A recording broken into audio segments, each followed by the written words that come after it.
Capítulo 1. Quando é que as coincidências não são somente coincidências?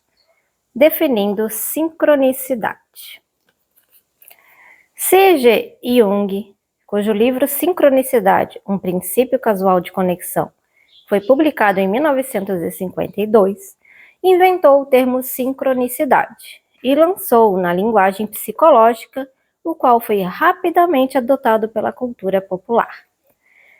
Como muitas das ideias que incendeiam a imaginação popular, a noção de Jung de coincidências significativas não era nem nova nem única.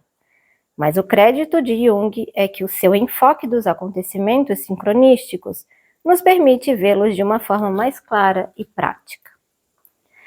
Filho de um ministro evangélico e de uma mãe com um psiquismo diferente, talvez com tendências psicóticas, Jung seguiu um caminho de vida nada incomum para um filho de pastor. Profundamente religioso, Jung, no entanto, repetia e explicitamente rejeitou as religiões organizadas com suas teorias dogmáticas e espiritualidade institucionalizada, e sua escolha pela carreira de psiquiatra, como descreve sua autobiografia Lembranças, Sonhos e Reflexões, tem muito a ver com a crise de fé de seu pai. Por causa de seu passado, Jung se dedicou durante a sua longa carreira a entender o que Heráclito chamou de fronteiras da alma, usando as ferramentas da moderna psicologia. Ele aplicava constantemente métodos científicos para examinar os assim chamados fenômenos irracionais e para elucidar o significado psicológico e a função dessas experiências na vida humana. Experiências paranormais, percepções extrasensoriais, OVNIs, psicocinética e afins. Sua tese de doutorado, por exemplo, chamada Sobre a Psicologia dos Chamados Fenômenos Ocultos, tentava trazer uma explicação psicológica racional para as habilidades mediúnicas de uma mulher cujos estados de transe, comportamento automático e habilidades psicocinéticas eram notáveis. A utilização por Jung de métodos científicos para dar sentido aos fatos que muitos rejeitam como sendo fantásticos sem sentido, ou pior, perturbações, era vista pela instituição psicanalística de seu tempo como um sinal da tolice e excentricidade de Jung, pois a pesquisa no campo da psicologia acadêmica era, e ainda é, organizada seguindo linhas estritamente comportamentais ou cognitivas. Sim. Quando as teorias psicanalísticas de Freud começaram a desafiar essa visão mecânica da psicologia, colocando esses eventos como resultado de processos e conflitos inconscientes, Jung inicialmente gravitou em torno dessa nova maneira de pensar. Porém, depois de discordar de Freud sobre o papel da sexualidade e a natureza do inconsciente, Jung se encontrou novamente excluído e isolado, enquanto os psicanalistas freudianos ganhavam terreno na Europa e nos Estados Unidos. Mesmo hoje, equívocos a respeito do interesse de Jung em fenômenos como sincronicidade levam muitos a terem uma visão depreciativa de seu trabalho, desvalorizando-o como mero misticismo com roupagem psicanalítica, ou como resultado de seu autoindulgente subjetivismo. O que é frequentemente mal compreendido é que Jung sempre se aproximou de fenômenos como fantasmas, astrologia e sincronicidade, não de uma forma simplista, crédula, mas ao contrário, sob o ponto de vista mais objetivo e racional possível. Sua intenção em seus estudos sobre os fenômenos foi sempre perguntar: quais são as condições psicológicas internas, tanto conscientes quanto inconscientes, para que nossa experiência externa seja afetada de maneira tão inesquecível e transformadora? Ao contrário de muitos nos dois lados dessa discussão, Jung tentava examinar esses fatos sem pré-julgá-los como ridículos ou aceitar de imediato que a forma mais literal de entendê-los era verdade absoluta. Ao longo de minhas pesquisas para este livro, percebi que várias pessoas ficam confusas a respeito do que realmente é sincronicidade ou não. Talvez seja melhor, portanto, começar com a simples definição do conceito como Jung o desenvolveu, como uma coincidência significativa. O problema dessa simplicidade, no entanto, é que se você procurar no dicionário a definição da palavra coincidência, encontrará algo do gênero sequência acidental de fatos ocorridos simultaneamente ou no mesmo período de tempo. Infelizmente, esta definição árida deixa de fora a forma como geralmente empregamos a palavra, o que faz toda a diferença no mundo. Se estou, por exemplo, datilografando esta frase em um passarinho e um passarinho entra pela janela, segundo o dicionário, isto é uma coincidência, uma sequência acidental de fatos ocorridos com proximidade temporal. A maioria das pessoas, no entanto, não chamaria esse fato de coincidência. Por outro lado, se estou datilografando esta frase e uma amiga telefona e me diz que ela também está em meio a uma tentativa de escrever uma definição de sincronicidade para um artigo seu, a maioria das pessoas chamaria isso de uma coincidência muito interessante. Porém, se você soubesse que minha amiga e eu havíamos combinado na noite anterior de passarmos uma hora durante essa tarde tentando escrever uma definição de sincronicidade, o fato de estarmos os dois fazendo a mesma coisa ao mesmo tempo já não seria mais tanta coincidência, seria? Em outras palavras, a mera ocorrência simultânea de dois ou mais fatos não nos leva a chamar algo de coincidência, mesmo que o dicionário o faça.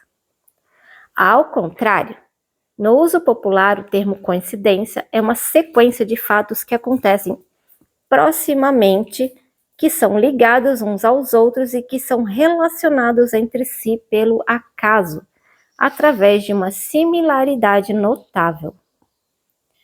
Muito embora isso não exprima exatamente a forma como usamos a palavra coincidência, pois se minha amiga me ligar às 6 da tarde para dizer que está fazendo jantar, para me ouvir responder que estou fazendo exatamente a mesma coisa em minha casa, a maioria das pessoas provavelmente não consideraria isso uma coincidência, pelo simples fato de que a maioria das pessoas possivelmente estará preparando seu próprio jantar por volta dessa hora do dia.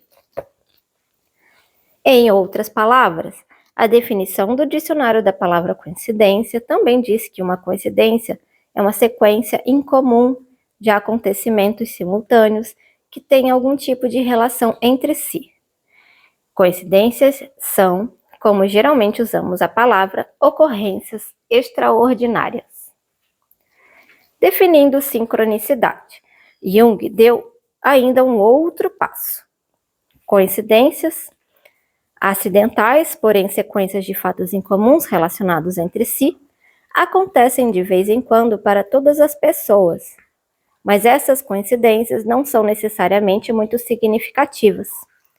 Se, de fato, a amiga que está escrevendo seu artigo sobre sincronicidade é alguém cujo interesse nesses tópicos espelha os meus e isso é parte das razões pelas quais somos amigos, pode ser muito interessante que ela esteja coincidentemente envolvida em escrever sobre o mesmo assunto que eu. Mas a coincidência não teria necessariamente qualquer significado além do fato de ter acontecido. Porém, se enquanto eu estava escrevendo eu me sentia muito isolado, pensando comigo mesmo que ninguém sabe ou sequer se importa com sincronicidade, uma amiga liga para dizer que também ela está escrevendo sobre sincronicidade nessa mesma tarde. Bem, só a partir de então a coincidência tem um significado considerável para mim e pode muito bem ter um efeito significativo na forma como me vejo e na minha maneira de escrever. Isso seria então o que Jung viria a chamar de sincronicidade ou simplesmente uma coincidência significativa. Os exemplos que citei na introdução são boas ilustrações de eventos sincronísticos, sequências significativas de acontecimentos fora do comum. Durante seu longo relacionamento com Dan, Anne jamais visitara sua cidade. Seu passeio até lá com uma amiga, portanto, era fato incomum. Da mesma forma, desde o tempo em que Dan terminara o relacionamento, ela não tinha tido notícias dele. Portanto, quando ele ligou no momento em que ela entrava pela porta naquele dia, a ligação não era somente uma coincidência, mas também cheia de significado, pois ela passara o dia inteiro silenciosamente tentando lidar com seus sentimentos a respeito dele e de seu relacionamento. Se, como já mencionei, sua mãe tivesse ligado no momento em que ela entrou, mesmo que Anne não tivesse tido notícias suas há muito tempo, o fato ainda seria uma coincidência. Como diálogo, é engraçado você ter ligado, acabei de entrar em casa, mas não teria o significado emocional que a ligação de Dan teve. Da mesma forma com Bobbie, se o marido dela tivesse lhe dado o anel de diamante que ela vira na véspera numa vitrine de joalheria, teria sido com certeza uma coincidência, mas não teria o mesmo significado que o presente do baralho de tarô teve para ela. Em função dos vários meses sonhando com as imagens do tarô e de sua resistência em lidar com isso. Como minha amizade com Phil, que começou por acaso, depois de incomuns e acidentais cancelamentos de uma série de compromissos, não teria sido sincronística se tivesse acontecido num momento da minha vida em que eu não estivesse sentindo tanto sofrimento e solidão. Mas aconteceu, e assim a coincidência de nosso encontro carregava e ainda carrega para mim um grande significado. Surge então a pergunta: o que exatamente quer dizer significativo?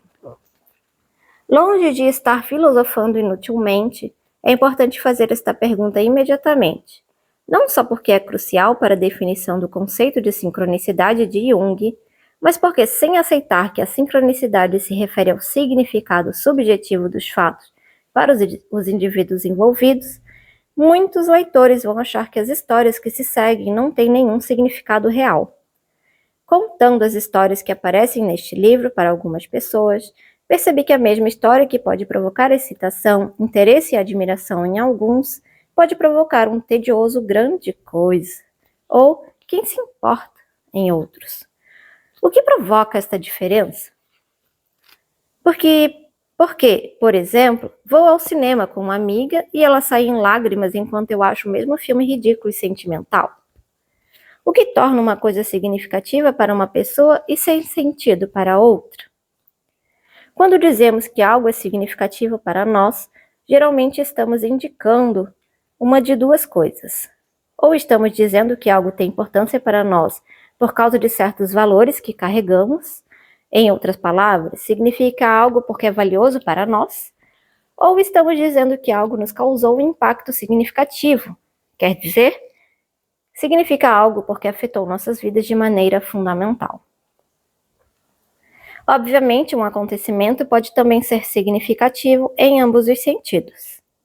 Continuando a usar os exemplos da introdução, o telefonema de Dan era importante para Anne, porque ela prezava seu relacionamento e o fato dele se importar o suficiente para ligar afetou-a emocionalmente. Para Bobbie, o baralho de tarô de presente foi significativo, principalmente por causa do impacto causado nela, mas também porque lhe foi dado justamente quando o que ela valorizava mais em sua vida espiritual, estava em processo de mudança. Para mim, as amizades são relacionamentos que sempre me influenciaram grandemente. Significam muito para mim.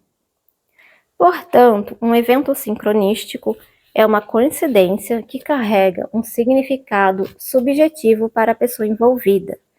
E como todas as coisas subjetivas, o que para uma pessoa pode ser significativo, quer dizer valioso ou significativo por seu efeito, outra pode muito bem achar sem sentido. Um exemplo perfeito desse aspecto de sincronicidade foi um incidente que aconteceu com minha amiga Gil.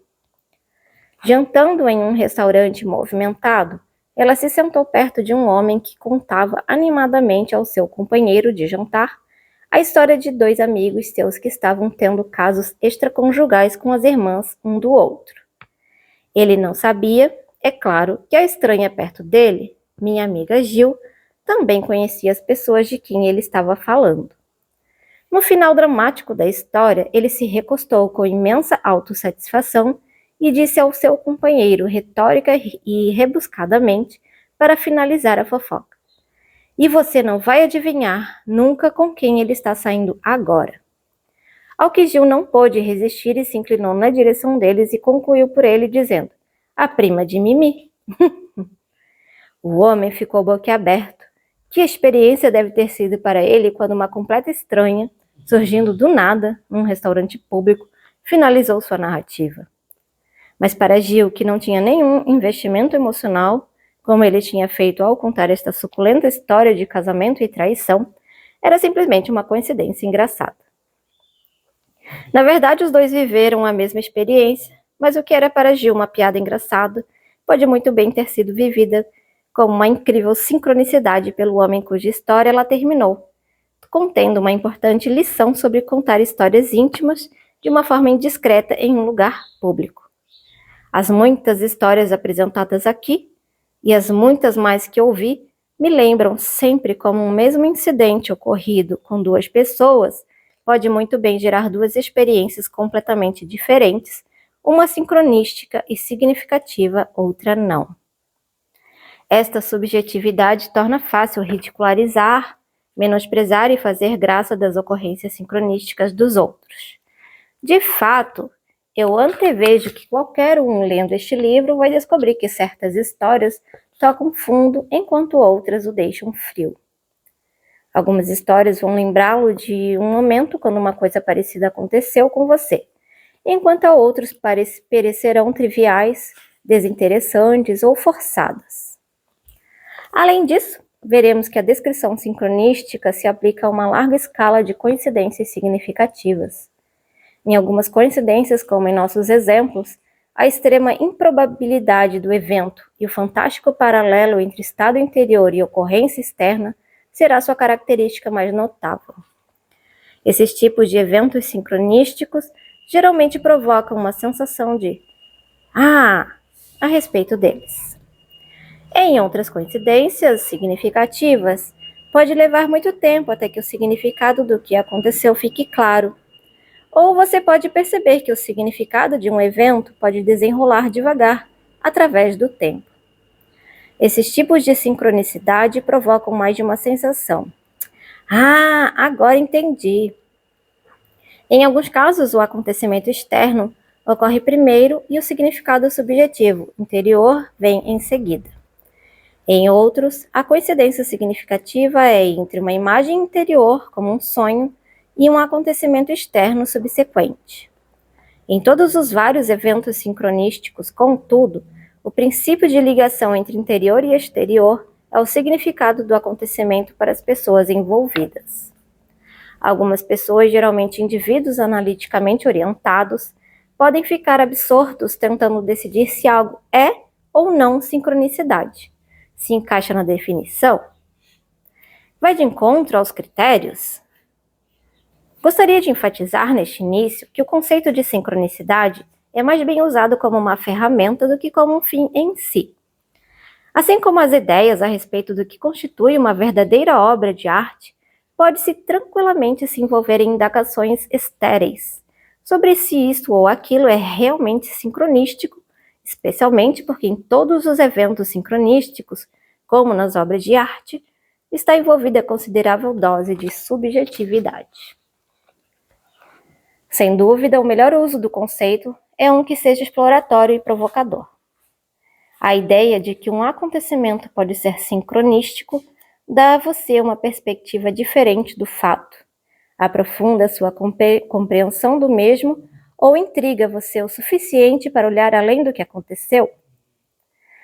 Se for assim, então, essa parte era uma pergunta, eu vou voltar, tá, meus amores? A ideia de que um acontecimento pode ser sincronístico dá a você uma perspectiva diferente do fato, aprofunda sua compreensão do mesmo ou intriga você o suficiente para olhar além do que aconteceu. Se for assim, então a ideia proposta por Jung serviu aos seus mais altos propósitos e ao propósito para o qual este livro foi escrito, para ajudar pessoas a verem o significado das histórias que estão vivendo a cada dia. Mesmo que a sincronicidade seja uma ideia que existe desde a origem da cultura humana, a contribuição de Jung foi sua observação de que a confluência especial de acontecimentos, para a qual ele empregou o termo sincronicidade, quase sempre tem 3 características distintas, as quais minhas próprias experiências e pesquisas me levaram a acrescentar mais uma. Portanto, esses acontecimentos que estamos chamando de sincronísticos geralmente têm 4 características.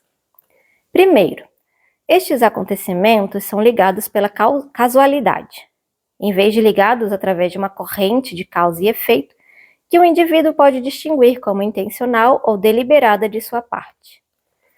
Segundo, esses acontecimentos são sempre acompanhados de uma profunda experiência emocional, geralmente na hora do acontecimento em si, porém nem sempre. Terceiro, o conteúdo de uma experiência sincronística, o que o acontecimento é realmente, é sempre de natureza simbólica. E quase sempre percebi, em relação ao quarto aspecto especificamente, que essas coincidências ocorrem em momentos de importantes transições em nossas vidas. Um evento sincronístico geralmente se torna um momento de virada na história de nossas vidas. Se eu não provoquei, como pode ser? O acaso e nossos egos. Dizer que somos, como cultura, acostumados a pensar em termos de causa e efeito, seria uma declaração incompleta. Nossa verdadeira concepção do mundo, pelo menos para aqueles que nós, com herança intelectual euro-americana, é baseada na ideia de que cada ação provoca uma reação, cada estímulo uma resposta. Certamente não é surpresa que muito do moderno pensamento científico, desde o chamado século das luzes ou iluminismo, passando pela espantosa produtividade da Revolução Industrial, tenha sido fundado diretamente um clima dessa ideia. Em cima dessa ideia. Nós agimos, segue-se a consequência e nos dizem que somos causadores do efeito produzido pela ação. Nós introduzimos um elemento químico em uma solução, ela reage e nós causamos a reação. Nós apertamos as teclas do computador para digitar uma palavra, apertamos a tecla imprimir e uma frase pula fora num pedaço de papel. Nós causamos a escrita que aparece na página. Ou quando deixamos de agir, por exemplo, esquecemos de almoçar e, consequentemente, ficamos tontos. Causamos nossa tontura deixando de almoçar. Este hábito de pensar em termos de causa e efeito é uma parte tão fundamental da mentalidade ocidental que dificilmente estamos conscientes disso.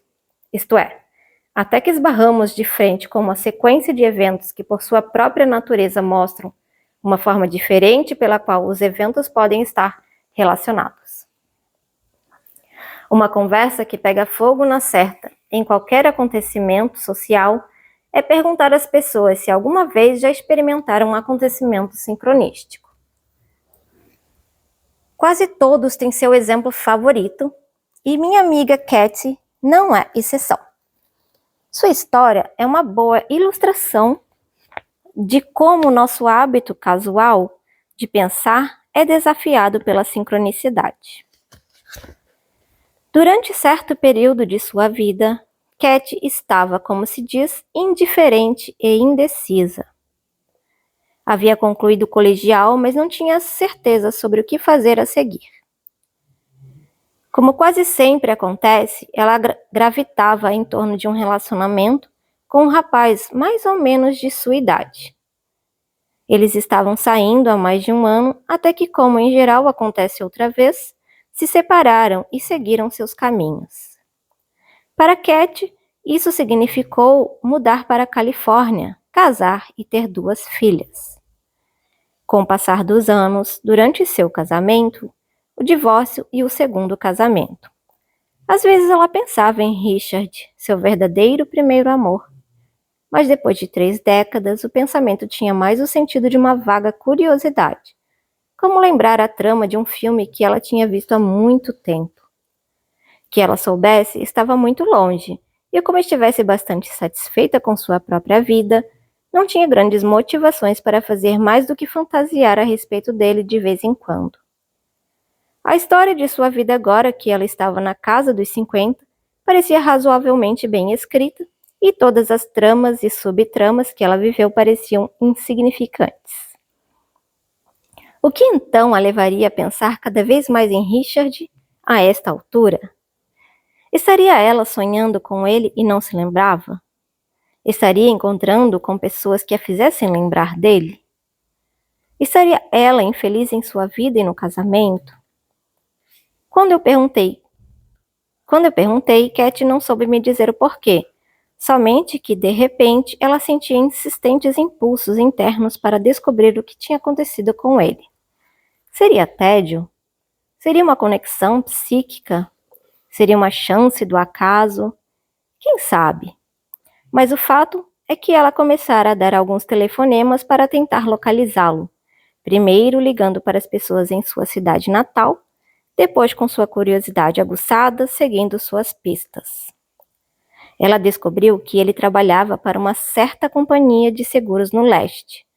Mas a companhia de seguros era imensa, com filiais pelo país inteiro, e seu nome era bastante comum: Richard Johnson. Ela passou um ano tentando encontrá-lo, falando com vários Richard Johnson e pessoas que conheciam Richard Johnson e que estiveram em negócios de seguros, mas nenhum deles era o seu Richard Johnson. Como não havia nenhuma razão imperativa para localizá-lo, e como as dificuldades para encontrá-lo estavam superando a curiosidade que ela sentia, parou com seus esforços efetivos e pôs a coisa toda do lado racional da mente, que todos nós temos e no qual se lê coisas que nunca saberemos em toda a vida. Um dia, porém, num jantar, ela se sentou à mesa em frente a uma mulher que alegava ter habilidades psíquicas. E como todos os seus maiores esforços para localizar Richard haviam falhado, Cat achou que pedir à mulher para localizar Richard Johnson seria um bom teste de seus supostos dons. Então, Cat contou sua história à mulher e perguntou se ela podia encontrar Richard Johnson. A mulher pediu a ela que escrevesse o nome dele num papel, desenhasse uma caixa preta em volta para manter a energia em volta dele, e olhasse para ele todos os dias. Dificilmente acreditando nesse tipo de coisa, Cat riu e decidiu fazer, principalmente para provar o quanto a sugestão era ridícula. Se todos os seus telefonemas e pesquisas durante um ano falharam, como é que este exercício absurdo poderia funcionar? Assim fez ela. Escreveu o nome dele, desenhou uma margem preta grossa em volta, colocou em seu espelho e olhava para ele todos os dias. Já ouvimos o suficiente sobre essas histórias para imaginar o final. Depois de uma semana, Cat foi à sua caixa de correio e encontrou uma carta do desaparecido Richard Johnson, que não sabia nada a respeito de suas buscas em torno dele no ano anterior, mas de sua casa no meio oeste, tinha decidido entrar em contato com algumas pessoas do seu passado. Ele ligou para a irmã de Cat em sua cidade natal, conseguiu seu endereço através de um simples telefonema e decidiu escrever. Como demonstra a experiência de Cat, consequências sincronísticas envolvem uma conexão não casual entre os acontecimentos físicos. As ações de Cat e a carta de Richard, eventos sem a menor possibilidade de estarem ligados por causa e efeito, como entendemos, porém que são ligados pelo significado subjetivo do acontecimento. Enquanto a importância da conexão de Cat com Richard fica clara através de suas ações, suas pesquisas, sua busca de conselho com uma vidente, escrever seu nome em um papel e meditar em cima dele, fica claro também que nenhuma de suas ações fez com que Richard telefonasse para ela. Poder-se-ia, imagino, discutir que fatores não físicos entraram em jogo nesse incidente, que algum tipo de comunicação secreta, silenciosa ou mágica aconteceu entre eles, de forma que fez com que Richard procurasse por Cat. Porém, acreditar em causas não físicas, que não podem ser provadas ou refutadas, é simplesmente uma questão de credo pessoal, ao contrário do que é geralmente entendido pelo termo causalidade. Em termos causais, o restabelecimento de contato é pura coincidência, incomum, porém significativa, fato ocorrido com Cat por puro acaso. A razão, eu acho, pela qual a sincronicidade, a recorrência simultânea de dois eventos, a ocorrência simultânea de dois eventos significativos, porém não ligados pela causalidade, continua controvertida e difícil de aceitar desde o desenvolvimento desse conceito por Jung. É porque a sincronicidade nos força a sacudir a tirania inconsciente da teoria de causa e efeito. Porque, perguntaríamos, não apegamos tão tenazmente a essa visão de vida como uma corrente de ação e reação? Qual o proveito que tiramos em acreditar que todas as conexões são e devem ser causa e efeito? Na minha opinião, o pensamento causal nos seduz com uma ilusão de poder total sobre as coisas que nos cercam e aumenta a sensação de termos nosso destino sob controle. Uma visão bastante lisonjeira para nossos ecos. A teoria de causa e efeito nos proporciona a sensação de controle, de nos distanciar do mundo externo e intervir nele. Nessa visão de mundo causal, somos limitados somente pelas consequências de nossos atos. Devemos então agir e livremente. Pensar diferente, principalmente da forma como a sincronicidade nos convida a fazer, é abraçar a ideia de que os eventos do acaso podem ser significativos em vez de sem sentido. De um modo geral, essa ideia pode ser um duro golpe em nosso ego, desafiando a visão de completo poder e controle que criamos para nós mesmos. A ideia de que eventos do acaso podem nos acontecer, eventos que não podemos controlar, mas que podem nos causar um efeito profundo, é algo, me atrevo a dizer, que provoca ansiedade na maioria de nós. Como parceira de Jung, Marie-Louise von Franz coloca em suas palestras sobre sincronicidade. Abre aspas. O acaso é o inimigo. O acaso é o que você deve eliminar. 3 pontinhos, fecha aspas. Uma forma sucinta de descrever a atitude da maioria das pessoas em relação ao lugar que as ocorrências do acaso ocupam em suas vidas. Porém, contatos com indivíduos de culturas não europeias revelam que existem com certeza outras maneiras de pensar e de ser no mundo. Vendo-nos como uma simples parte de um grande todo no qual tudo na vida é conectado, índios americanos ou povos de uma cultura tradicional asiática, como a China ou Tibete, percebem suas ações de uma maneira muito diferente. Não uma causa produzindo um efeito, não como um indivíduo atuando sobre o mundo, que é separado e objetivo, porém como parte de uma teia de interligações subjetivas. Para atuar efetivamente dentro dessas culturas, no entanto, exige-se a percepção... Só um momento.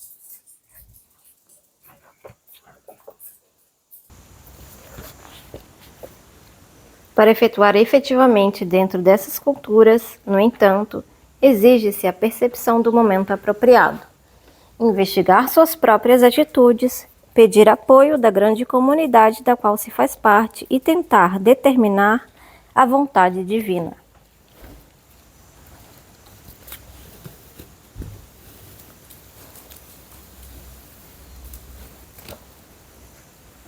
Nessas culturas, ainda é comum consultar as estrelas ou visitar a vidente do vilarejo antes de dar algum passo importante na vida.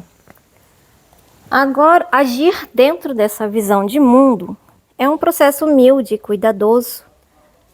Essa maneira de pensar, na qual a sua experiência subjetiva de interligação com o mundo é mais importante que o controle individual sobre o meio ambiente, através de causa e efeito. É um modo de viver que se adapta à realidade do acaso significativo facilmente.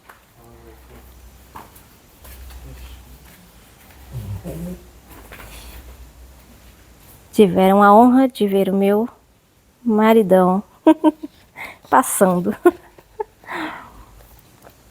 E não temos sequer que sair das nossas próprias raízes históricas no Ocidente para descobrir precedentes para a ideia de sincronicidade.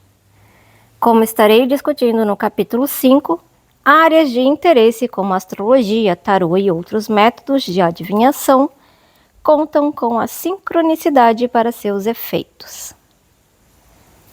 Além de desafiar a sensação de controle que o pensamento de causa e efeito nos proporciona, admitir conexões não causais entre acontecimentos significa também reconhecer que o mundo físico não está separado dos acontecimentos psíquicos interiores.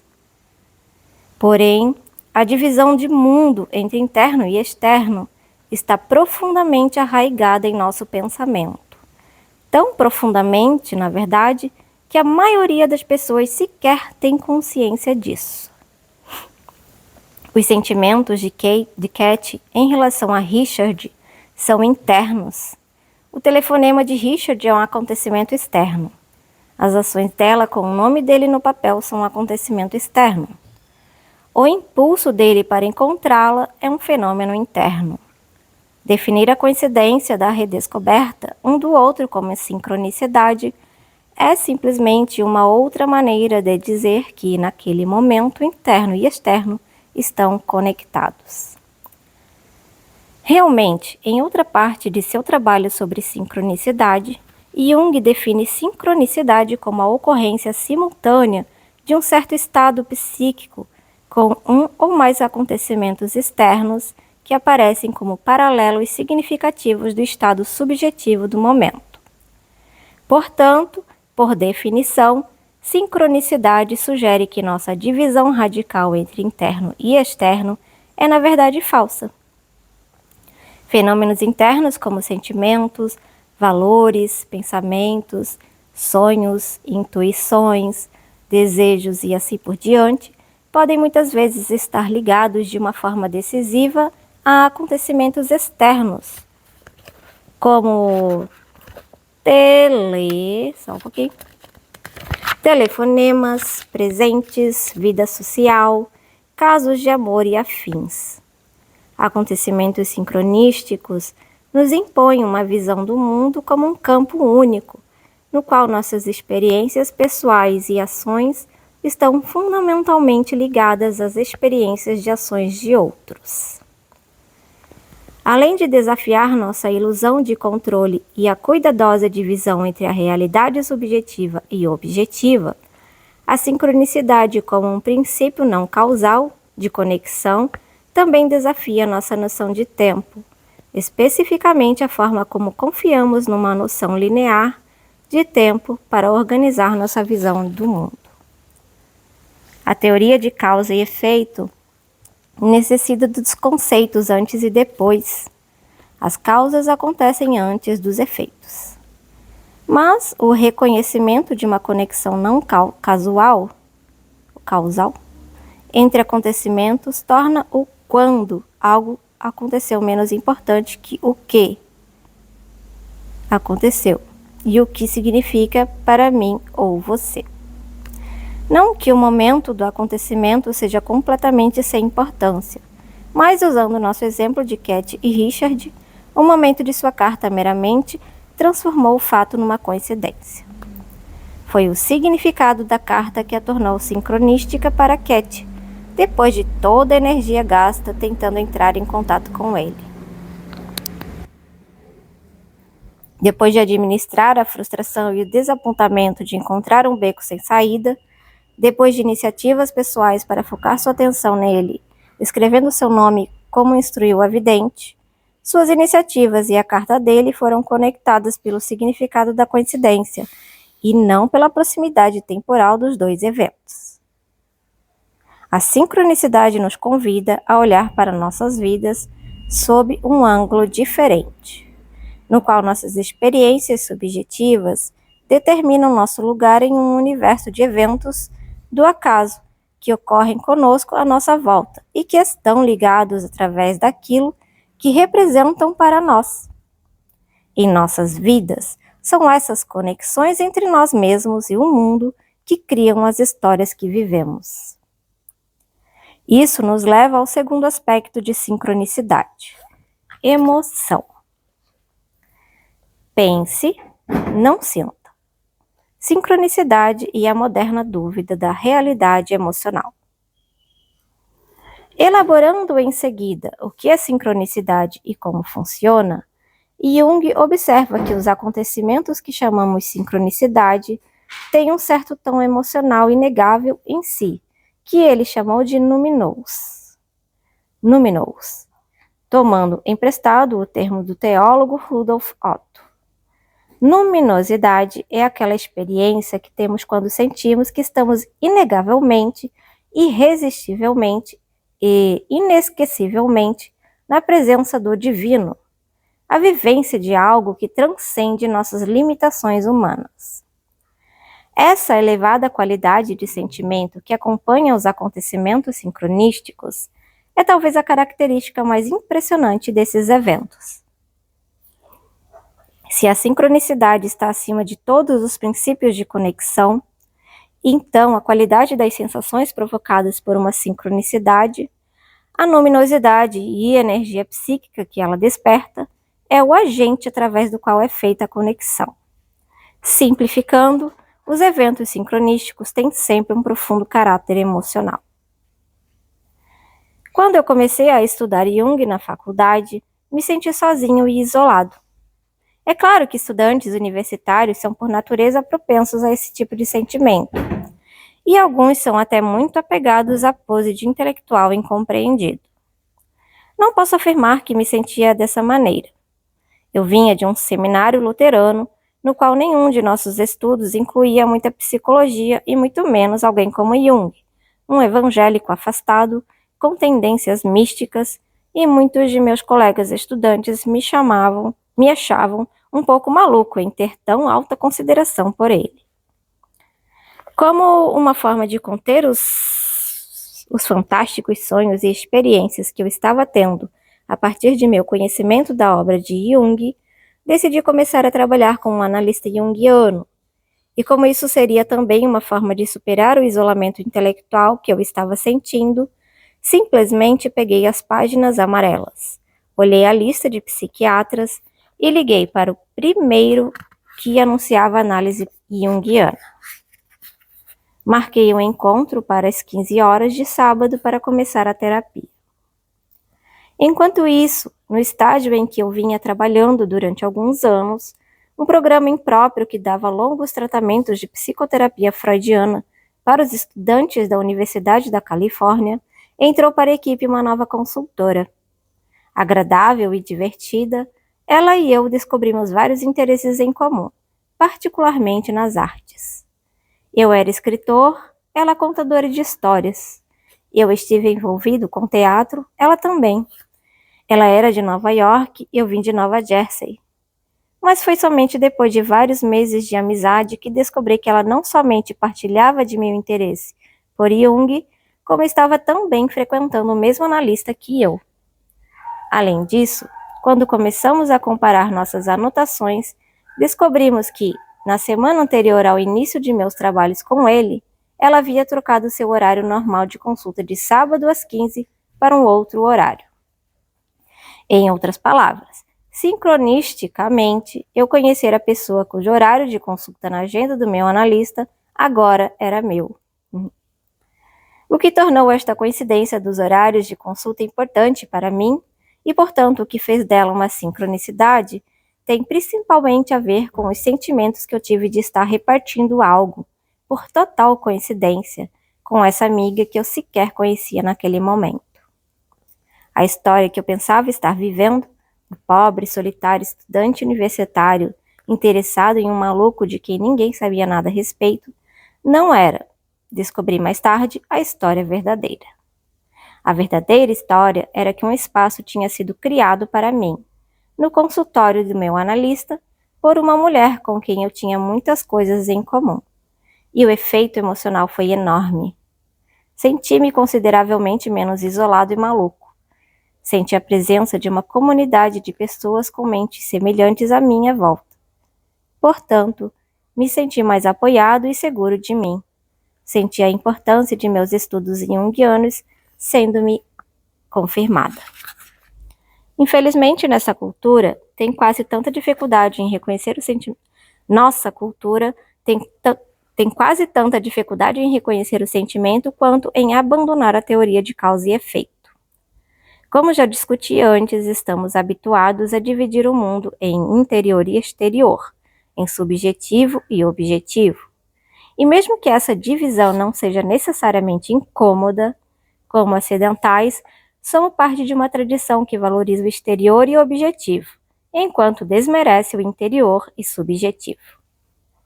E nada é mais interior, mais individual e subjetivo do que os nossos sentimentos.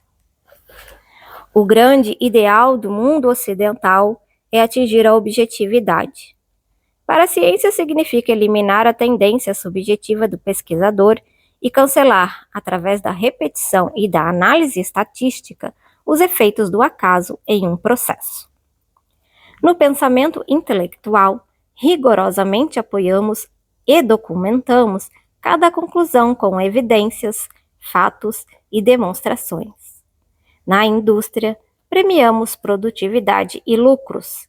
Ambos podem ser medidos e monitorados à custa de outros interesses, como o bem-estar dos trabalhadores ou a qualidade do produto. Em nossa tradição, sentimentos são um estorvo, um contágio, uma possível fonte de distorção, falsificação e erro. A natureza emocional, essencialmente subjetiva de um acontecimento sincronísticos, o profundo efeito que esse tipo de coincidência provoca em nossos sentimentos, derruba o argumento diante de nós e nos leva a questionar esse ideal ocidental de objetividade.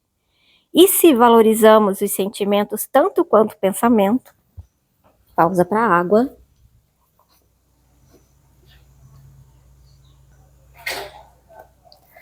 A natureza emocional essencialmente subjetiva de um acontecimento sincronísticos, o profundo efeito que esse tipo de coincidência provoca em nossos sentimentos, derruba o argumento diante de nós e nos leva a questionar esse ideal ocidental de objetividade. E se valorizarmos os sentimentos tanto quanto o pensamento, como os eventos sincronísticos nos convidam a fazer? Em todas as sincronicidades, acho que eu pulei uma parte, meus amor. Perdoa eu.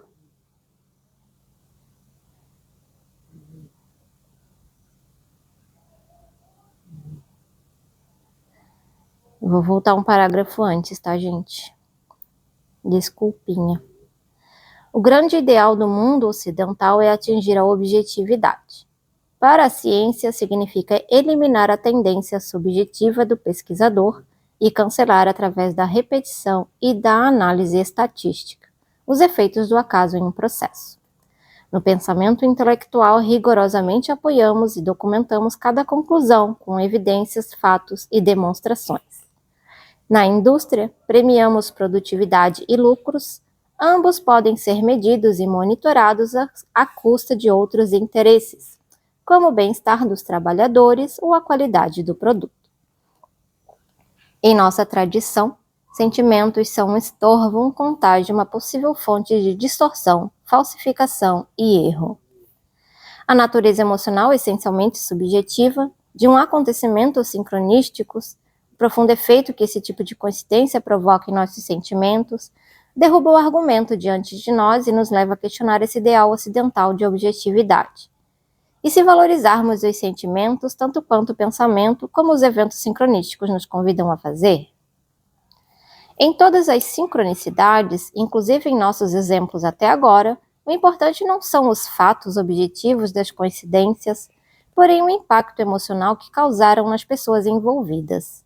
Um impacto emocional tão forte que anos depois pessoas como Anne ou Katie foram capazes de me contar a respeito desses incidentes com grandes detalhes.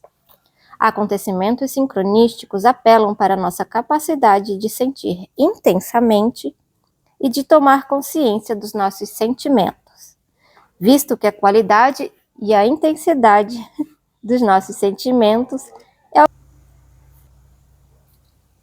Depois de uma interrupção linda como essa, continuamos. Ai, gente. Acontecimentos sincronísticos apelam para nossa capacidade de sentir intensamente e de tomar consciência dos nossos sentimentos, visto que a qualidade e intensidade dos nossos sentimentos é o que torna essas coincidências significativas. Porém, sentimentos fortes são temidos nesta cultura. Pela mesma razão, creio eu, que a não causalidade representa tanto problema para a maioria de nós. Permitir-se sentir significa que você deve afrouxar o controle sobre si mesmo e se abrir para suas experiências. Você deve se permitir ser o que você é, em vez de quem você pensa que é, ou o que foi dito que deveria ser. Sentir significa ser vulnerável, e vulnerabilidade é uma experiência de submissão. O medo de perder o controle não é a única coisa que torna nossas vidas emocionais tão ameaçadoras para nossas mentes racionais. Como a não causalidade, sentimentos desafiam a hipótese de que somos separados uns dos outros, de que existe uma rigorosa divisão entre externo objetivo e interno subjetivo. Se estamos abertos para os sentimentos, podemos sentir não só os nossos, como também os sentimentos do outro. A natureza do sentimento e seu poder de empatia demonstram que estamos todos ligados, pelo menos potencialmente, quando experimentamos dor, alegria, tristeza, satisfação, orgulho ou vergonha do outro.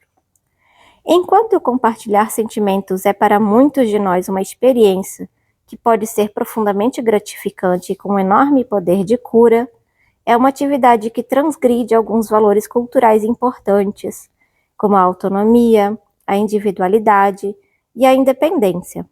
Portanto, essa vitrine aberta de sentimentos é permitida e vista como apropriada em um número limitado de situações sociais, a maioria delas de caráter privado e somente muito poucas delas públicas. Por ser o sentimento espontâneo, natural, livre, como uma corrente de água na qual entramos, podemos senti-la à nossa volta, mas não podemos dirigir ou controlar. Para mim, é preciso grande coragem para que as pessoas dentro dessa cultura se coloquem deliberadamente nesta água corrente que não para, especialmente quando os sentimentos são profundos e fortes e a correnteza é rápida e forte à nossa volta. E um evento sincronístico nos joga de cara no meio dessa correnteza. Não é de admirar que muitos de nós fujam diante de uma sincronicidade, ridicularizando-a, e aos nossos sentimentos a respeito como uma fantasia. É só minha imaginação. Sincronicidade significa ter que afirmar seus sentimentos como um modo crucial de viver a vida, com tanta importância quanto seus pensamentos e, em certas situações, até mais. Nossos sentimentos são a fonte principal de nossas histórias, e são os nossos sentimentos que fazem a trama andar para frente. O que nos leva ao terceiro aspecto da sincronicidade, sua natureza simbólica.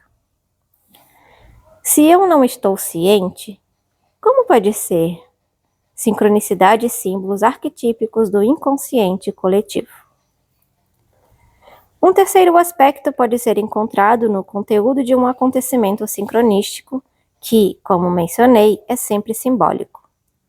Infelizmente, em minha experiência, esse fato é geralmente negligenciado no curso dos trabalhos com sincronicidade, esmagados como geralmente estamos pelo sentimento luminoso que o acontecimento inspira, ou pelo espanto de que acontecimentos tão improváveis como esses possam realmente ter acontecido.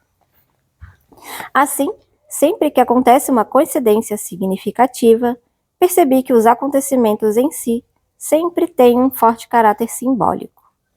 Um exemplo forte do simbolismo em um acontecimento sincronístico aconteceu comigo durante um impasse com um cliente quando eu era residente. Tendo sido dominado por sua mãe durante a maior parte de sua vida, inclusive adulta, meu cliente Frank tinha maior dificuldade em achar que alguém iria tratá-lo de maneira diferente. Foi por isso que ele começou o aconselhamento. O que se seguiu é que sua visão de que as pessoas desejam controlar e dominá-lo dominava amplamente sua experiência comigo também. Em meio a uma série de sessões difíceis durante um certo período, eu cheguei num sábado pela manhã para a nossa sessão. Caía uma forte tempestade lá fora, mas não me preocupei muito por Frank não aparecer, pois ele morava na mesma rua da clínica. Antes de a sessão começar, eu revia minhas anotações quando, bum, as luzes se apagaram. A sala que eu usava tinha uma pequena janela, mas a luz fraca era suficiente para ver. Então, quando Frank chegou, fomos em frente. Nossa conversa daquele dia era igual a muitas das nossas discussões anteriores. Frank estava convencido de que eu me tornara psicanalista para controlar as pessoas, que eu gostava de ter outras pessoas, que eu gostava de ter outras pessoas, que eu gostava de ter outras pessoas dependendo de mim, que eu sentia prazer em fazer as pessoas pagarem por suas necessidades e assim por diante. E como sempre as minhas respostas, que eram uma tentativa de ligar sua experiência com sua mãe a essas percepções a meu respeito, pareciam não funcionar muito. Então, em certo ponto, vendo que não estávamos chegando a lugar nenhum, resolvi tentar um outro enfoque, desafiá-lo mais abertamente. Perguntei-me alto que peso teria para ele o fato de eu ter aparecido no meio de uma tempestade, sem eletricidade no prédio, somente para que ele pudesse continuar me dizendo quanto não gosta de mim. Não seria isso uma evidência de que eu me importava com ele?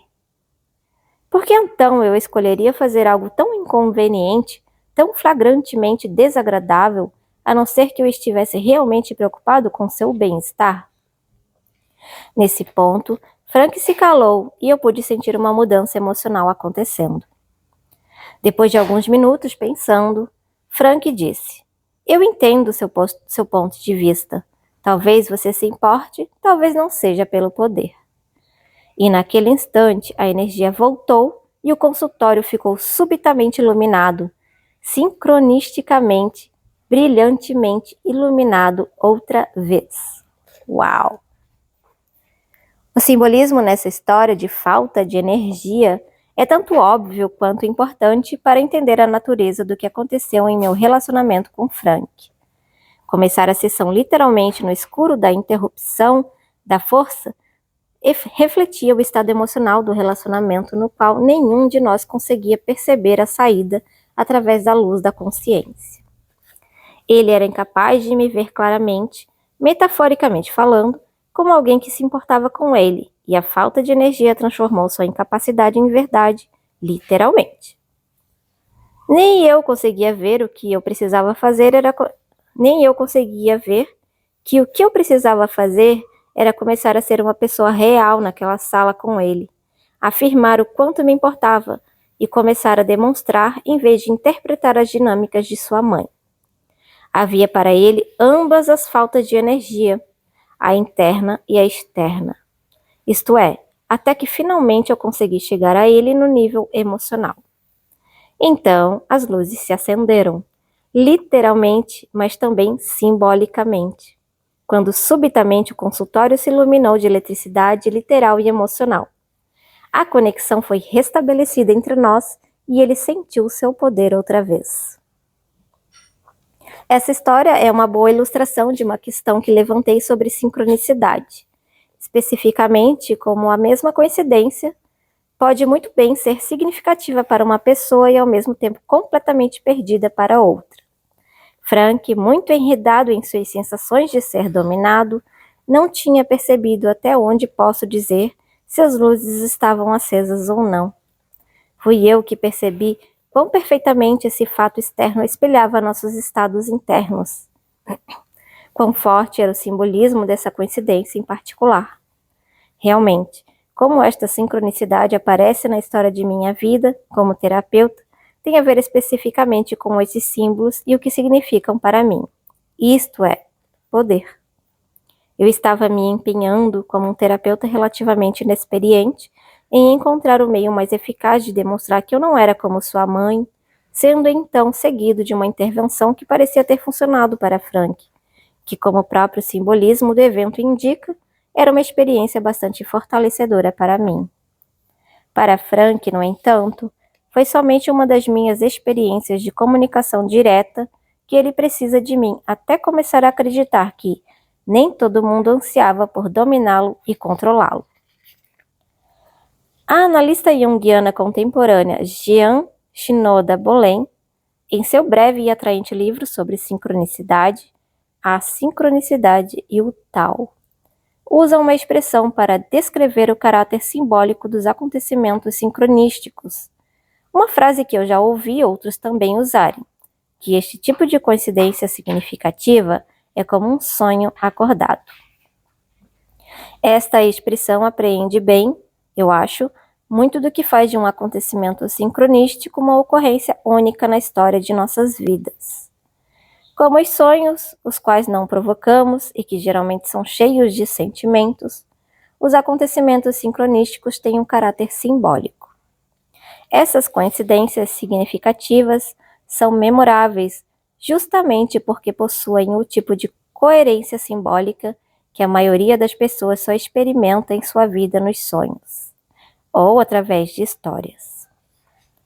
Conte a história da falta de energia ou do telefonema de Dan ou do tarô de Bob para alguém não familiarizado com o conceito de sincronicidade, e você poderá muito bem ouvir: aqui você está enganando? Esse tipo de coisa só acontece nos filmes. Ou o menos cético: que história ótima! Realmente, a semelhança entre coerência simbólica que esperamos das histórias e a coerência simbólica que experimentamos nessas coincidências significativas é inegável. Como nas histórias, a dimensão simbólica de nossas vidas é trazida à tona durante um acontecimento sincronístico, quando somos forçados, por assim dizer, a examinar os vários aspectos do acontecido. Pegamos-nos fazendo os mesmos tipos de perguntas com relação à nossa vida quando lemos uma história ou assistimos a um filme. Qual é o objetivo disso? Para onde isso está indo? O que quer dizer com relação ao que sou, tenho sido ou serei? É importante entender a diferença entre um sinal e um símbolo nessa conjuntura. De forma breve, um sinal é um objeto que aponta para algo além de si próprio, que é definido, finito e reconhecível. Enquanto símbolos são objetos, situações ou eventos que apontam para uma realidade além de nossa consciência ou de nossa total compreensão. Consequentemente, se nós reconhecemos a natureza simbólica dos acontecimentos sincronísticos e nos fazemos a pergunta: para o que além de mim este evento aponta?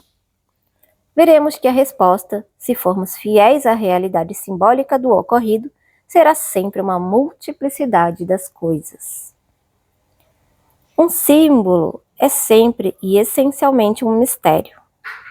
Um sinal, não. O hexágono vermelho no alto do poste da esquina quer dizer pare. Isso é tudo que ele significa, e este será sempre seu significado. Quando você se aproximar com um veículo em movimento, pise nos freios. É um sinal, não um símbolo. No entanto, se você vai ao Museu de Arte Moderna e vê pendurada numa parede uma obra de um escultor político de vanguarda, fotos de campos de concentração, bombas, armas e matadouros cercados por um hexágono com a palavra pare escrita, você não está mais olhando para um sinal. O que fora um simples sinal de pare foi transformado pelo contexto artístico em um símbolo. Na parede do museu, pare significa muitas coisas: que matar é errado, que o assassinato de inocentes é algo contra o que temos que agir para prevenir, que comer carne causa a violência e assim por diante. Da mesma forma, um evento sincronístico, como ocorrência simbólica, pode significar muitas coisas, como também o significado simbólico de um evento, como o da minha história, pode na verdade mudar com o tempo.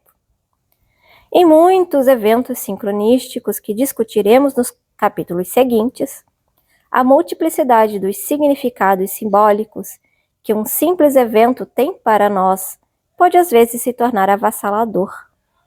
Porém, como as várias gamas de significados em uma história, pode-se com o tempo, paciência, prática e familiaridade expô-los como uma atitude cuidadosa e aberta. Eventos sincronísticos funcionam como todos os símbolos fazem para tornar consciente o inconsciente. A contribuição única de Jung para a psicologia está em sua controvérsia de que o inconsciente não consiste meramente de restos, por assim dizer, coisas que nos acontecem das quais já não lembramos mais ou deliberadamente mantemos esquecidas ou reprimidas, mas que o inconsciente é também o armazém da psique da raça humana. E Jung chamava este armazém de inconsciente coletivo, que contém uma coleção compartilhada de símbolos dos quais desconhecemos a maior parte, exceto em circunstâncias ou estados mentais especiais.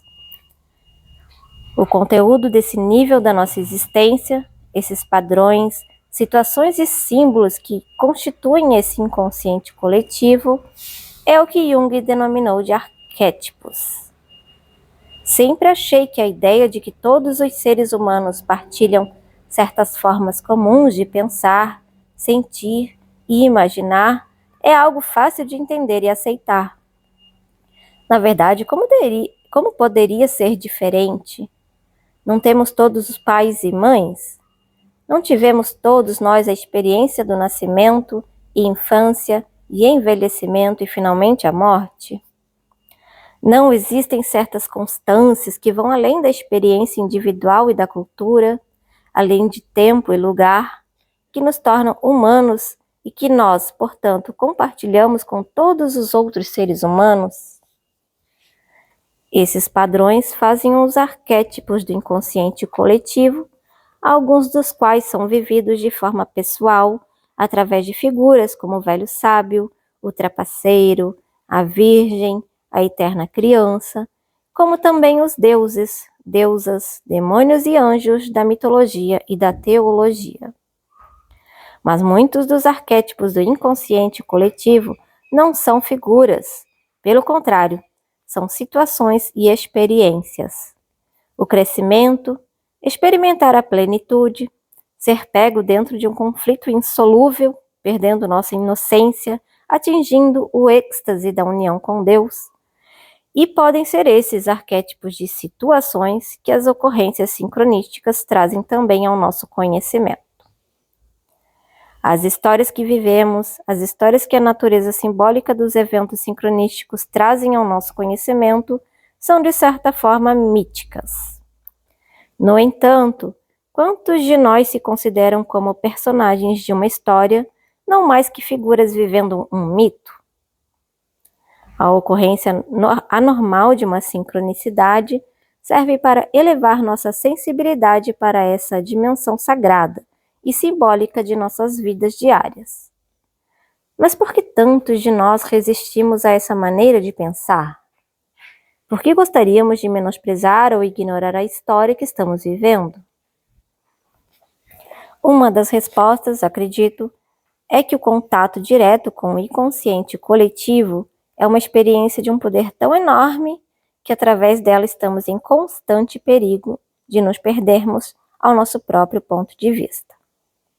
Um arquétipo é como uma força natural, um padrão de percepção tão arraigado que poucos indivíduos são capazes de manter sua percepção pessoal quando abalados por um arquétipo. Então, enquanto devemos estar de guarda para não permitir que nossos egos fiquem no caminho de uma experiência completa de eventos arquetípicos, por termos a cabeça fechada e tentar controlar nossas vidas internas, nossos egos podem, contrariamente, ser o próprio meio que nos permite resistir à investida do simbolismo arquetípico, com toda a sua riqueza, maravilha e poder.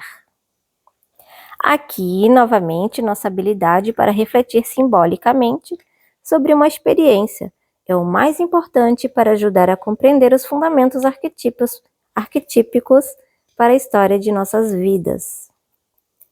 Com essa habilidade para meditar sobre as experiências e discernir qual é especial para nós como indivíduos e qual é a comum aos outros, essas experiências, como eventos sincronísticos, sonhos e histórias, podem enriquecer e aprofundar nosso sentido de humanidade. Para falar de uma forma mais simples, o simbolismo da sincronicidade nos mostra em certo nível a parte específica da história de nossas vidas, onde a conexão com todos os outros seres humanos pode ser encontrada. Através da sincronicidade, de receber uma série de símbolos através de seus sonhos e depois um presente semelhante aos seus sonhos, Bobbie foi envolvida em um relacionamento vivo com toda a sabedoria contida nos símbolos do tarô. O telefonema de Dan, a carta de Richard e o início sincronístico de algumas das minhas amizades ajudaram Anne, Cat e a mim, respectivamente, a participar dessa experiência universal, que os seres humanos normalmente chamam de amor. Minha iniciação como conselheiro residente nos misteriosos poderes de cuidar do bem-estar de outra pessoa é graças à experiência sincronística de ter sido conduzido até a luz, algo que tenho repartido com muitos outros principiantes através de todos os tempos e todas as culturas. Quo Vadis, sincronicidade e transições da vida. Existem períodos em nossas vidas nos quais nos sentimos estabelecidos, quando as coisas, em sua maioria, alcançaram um ponto de relativa estabilidade. Nossos relacionamentos são satisfatórios, nossa vida profissional e atividades pessoais parecem estar indo bem. Se não arrebatadamente feliz, estamos satisfeitos o suficiente, e existem certas preocupações e ansiedades no horizonte do nosso consciente. Elas estão longe o bastante para não perturbar o curso natural dos acontecimentos humanos. Mas como todos sabemos, existem outros tempos em nossas vidas nos quais a estabilidade já não mais satisfaz internamente e sentimos que devemos fazer uma mudança na vida, que está se tornando monótona e paralisada. Ou quando acontecimentos fora de nosso controle interferem para interromper uma vida com a qual estamos satisfeitos. Às vezes, esses períodos de transição podem até ser motivados por ambos ao mesmo tempo, uma necessidade interna de andar para frente e uma série de fatos externos nos impelindo para fora de um trilho que podemos nem saber que estamos trilhando. No momento dessas transições, as pessoas geralmente procuram a ajuda de outras.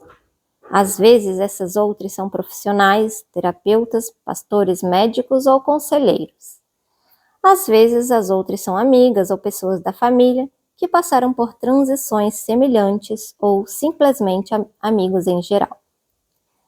Durante essas transições, procurando ajuda de pessoas experientes, frequentemente nos sentimos nos afastando de uma maneira de ser que não se adapta mais a nós e guiados para um mais pleno e mais satisfatório meio de vida. No entanto, muitas pessoas recebem uma forma de ajuda durante essas transições que não é simplesmente de natureza externa ou social, porém interna e psicológica. Sem mesmo desejar ou procurar, a ajuda frequentemente chega sob a forma de uma sequência acidental de eventos que ocorrem precisamente na hora exata para nos ajudar a seguir com nossas vidas. Muito frequentemente quando sentimos que resta muito pouco que possamos fazer. Um dos principais pontos no qual as ideias de Jung sobre a psique diferem de muitos pensadores reside na discordância de que a psique é um fenômeno natural e todos os aspectos da psique, mesmo aqueles que nos parecem patológicos ou destrutivos, na verdade cumprem a função de promover nosso desenvolvimento psicológico. Um exemplo simples dessa maneira de pensar tem a ver com o que a maioria das pessoas chama de defesas. Uma pessoa que teve uma experiência traumática de cair de uma grande altura pode experimentar grande ansiedade em lugares altos pelo resto de sua vida. Em consequência, ela evitaria deliberadamente, mesmo sem necessidade, esses lugares. Dependendo de quão severamente esse comportamento restringir sua vida, ele pode ser visto como um ardil interessante ou como uma disfunção totalmente inexperiente, mas permanece o fato permanece o fato de que essa atitude defensiva serve para proteger a pessoa contra a repetição de traumas e atividades avassaladoras, e, como veria Jung, para preservar seu equilíbrio emocional. Você e eu podemos julgar se isso é saudável ou não, bom ou ruim, e assim por diante. Mas do ponto de vista da psique e seu processo natural, mesmo respostas fóbicas têm sentido e função para orientar a habilidade de um indivíduo em seguir adiante e crescer de uma forma equilibrada. A visão de Jung da natureza proposital do fenômeno psicológico ratifica o seu conceito de sincronicidade. Nos eventos do acaso, tanto emocional quanto simbolicamente significativos, nossa experiência psicológica de sincronicidade sempre acontece para nos dar a possibilidade de andar para frente de alguma forma. É por isso que as sincronicidades acontecem naqueles pontos de transição de total importância em nossas vidas. Da mesma forma que a ajuda social externa, que frequentemente procuramos durante esses períodos, a psique também às vezes proporciona, na forma de coincidências significativas, um tipo de ajuda interna e psicológica. Às vezes essa ajuda pode ser meramente de um tipo de serviço de despertador, como a coincidência para simplesmente trazer ao nosso conhecimento o fato de que a transição que temos tentado evitar ou negar está acontecendo de fato, gostemos ou não. A experiência de Bob com tarô é desse teor. Outras vezes, o significado da sincronicidade tem a ver com a lição que precisamos aprender sobre nossa necessidade de desenvolver uma atitude ou perspectiva diferente, como comigo e meu cliente Frank, quando parei de duelar com seu passado e comecei a me concentrar em meu relacionamento com ele no presente. Porém, em todos os casos, quando uma pessoa vivencia o tipo de coincidência significativa que estamos chamando de sincronicidade, algum tipo de transição de vida importante está ocorrendo. Uma moça que conheço, chamada Ellen, mudou-se para a Califórnia para começar a faculdade, iniciando um conflito bastante grave com seu pai, que havia concordado em pagar sua educação, mas que era também preso a certas ideias de como sua filha deveria viver. Ele a queria no campus, ela queria viver fora do campus, com amigos. Ela queria um carro, ele não achava o carro uma boa ideia. Ela sentia que sua vida social era parte importante de sua educação. Seu pai achava que ela não deveria gastar dinheiro e tempo em nada que não fosse seus estudos. À medida que os sentimentos foram esquentando entre eles, através de uma série de telefonemas internacionais, seu pai finalmente disse que se ela não se comportasse como ele desejava, ele suspenderia seu apoio financeiro. Com raiva, ela respondeu: "Tudo bem, vá em frente", e desligou o telefone.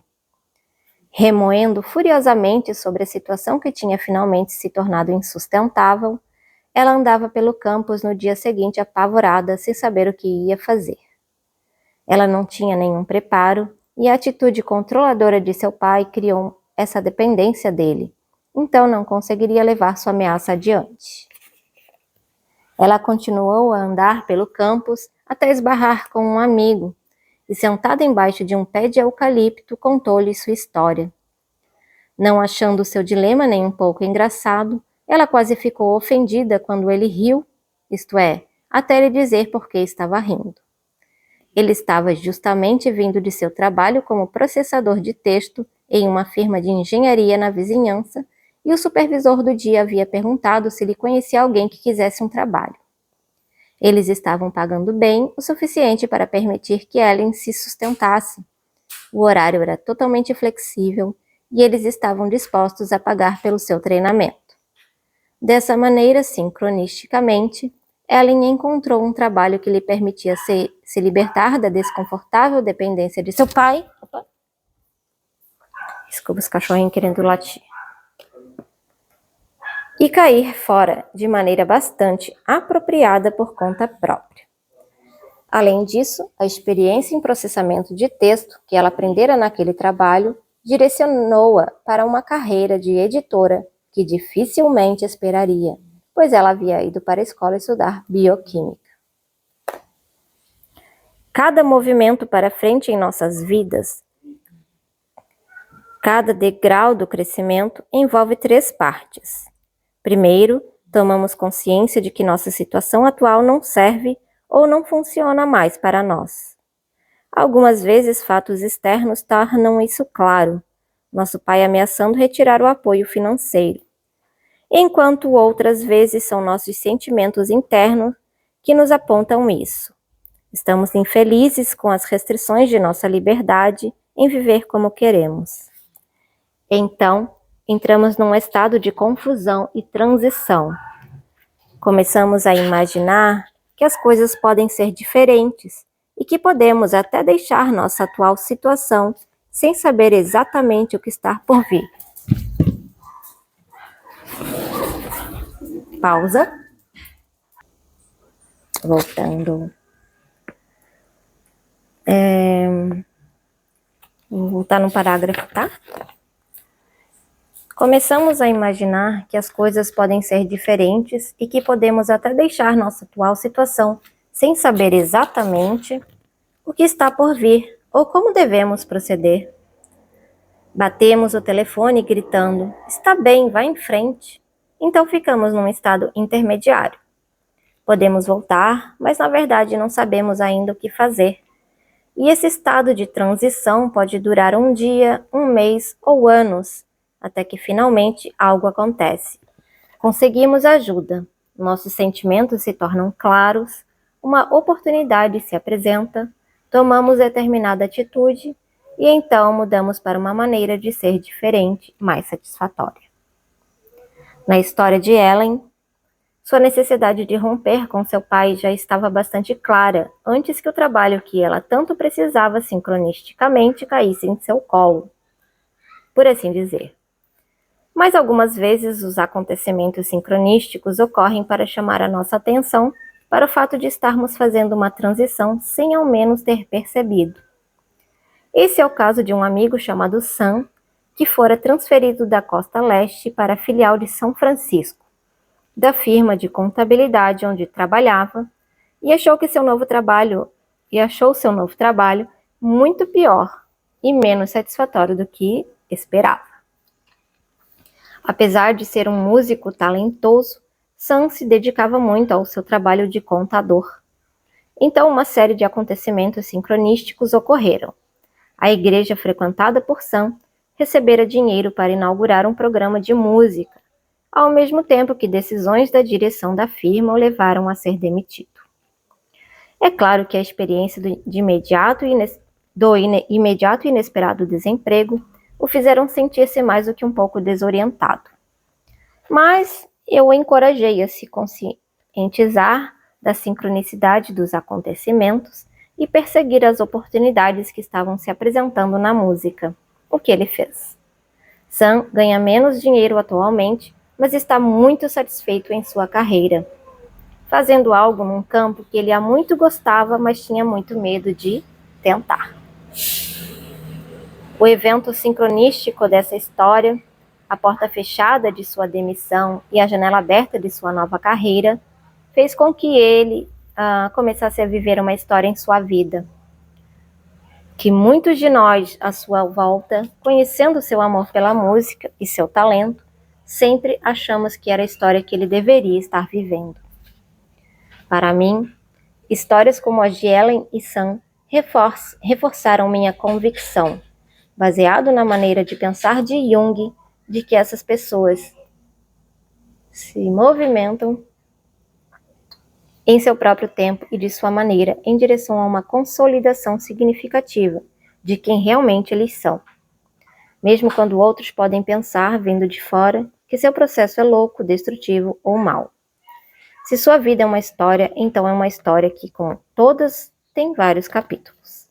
Às vezes, somente o profundo encontro simbólico entre interior e exterior, na forma de uma coincidência significativa, pode trazer o tipo de impulso psicológico que talvez se necessite para virar a página e partir para um novo episódio na história que devemos viver. A ideia, porém, de que as pessoas se movem de maneira própria em direção ao que são mais profundamente, não quer dizer que as coisas estão melhorando a cada dia em todos os sentidos. Afinal de contas, algumas histórias são tragédias. Mas, nos capítulos que se seguem, você vai ouvir sobre pessoas para quem o pior acontecimento de suas vidas, a morte de alguém querido, fracasso nos negócios, um suicídio próximo, se transformou num evento sincronístico, um importante momento transformador de sua existência. Acontecimentos sincronísticos, coincidências significativas, nos fazem reconhecer que pode haver mais coisas em nossa história do que pensamos, e que tudo, mesmo que nos pareça assustador ou ruim, como perder um emprego ou ser rejeitado pela família, faz parte da estrutura narrativa de nossas vidas. Como vimos em nossas discussões anteriores, a respeito do aspecto casual, emocional e simbólico da sincronicidade, o fato de a sincronicidade sempre acontecer durante um contexto de transição, quando estamos parados no limiar de uma nova maneira de ser, mais uma vez nos faz olhar para nós mesmos como parte de um grande todo do qual participamos. Se somos personagens de uma história, o final pode não ser feliz, mas pelo menos a vida que estamos vivendo será plena e coerente. É função da sincronicidade nos ajudar a ver essa totalidade, se não a excelência, por trás dos altos e baixos de cada capítulo da vida que vivemos. Por que agora? Avaliando o interesse em sincronicidade. Como já mencionei nesta introdução, sincronicidade é um termo relativamente novo para descrever uma ideia e um conjunto de experiências que são tão velhas quanto a raça humana e comum a todas as culturas. Porque agora, subitamente, vemos tanto interesse no conceito de coincidências significativas? Porque os estudos de Jung sobre sincronicidade provocaram as faíscas de uma nova literatura nos últimos 20 anos? Acho que as 4 características da sincronicidade que descrevi acima são o que chamam a atenção, pois cada uma delas apresenta ao homem moderno uma maneira mais completa de pensar, sentir e estar no mundo.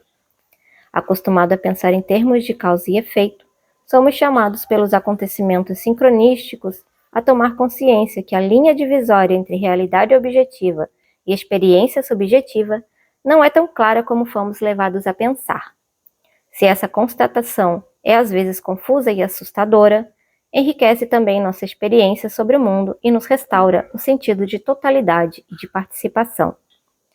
Da mesma forma, acontecimentos sincronísticos, com seus níveis de significado emocional e simbólico, servem para lembrar ao homem moderno de 2 qualidades humanas muito valiosas e únicas: nossa habilidade de sentir e de imaginar. Aspectos fundamentais de nossa humanidade, que infelizmente foram postos de lado num mundo de crescente obsessão pela racionalidade. Com o fim das comunidades unidas e o aumento do individualismo e isolamento em nossa sociedade, as importantes transições de vida se tornaram mais e mais difíceis de administrar para muitos de nós, e como nossa cultura fez o papel principal de conselheira espiritual, xamã, curandeira ou mais velho da comunidade, com muita frequência nos vemos perdidos sem saber como proceder. Coincidências significativas, que sempre ocorrem em momentos de mudanças e transformação, são, portanto, símbolos da nossa profunda conexão com o outro e nos reafirmam que verdadeiramente não estamos nunca de fato sozinhos em meio a essas transições. Porém, o aspecto mais essencial e evidente da sincronicidade é a vivência do significado em cima da qual essa coincidência se baseia. Através da nossa habilidade de descobrir e vivenciar o que cai sobre nós, recebemos num acontecimento sincronístico um lembrete sobre uma importante verdade: que nossas vidas são organizadas, consciente ou inconscientemente, da mesma forma que uma história, que nossas vidas têm coerência, têm uma direção, uma razão de ser e também beleza. Sincronicidade nos lembra o quanto as histórias de nossas vidas podem ser obras de arte.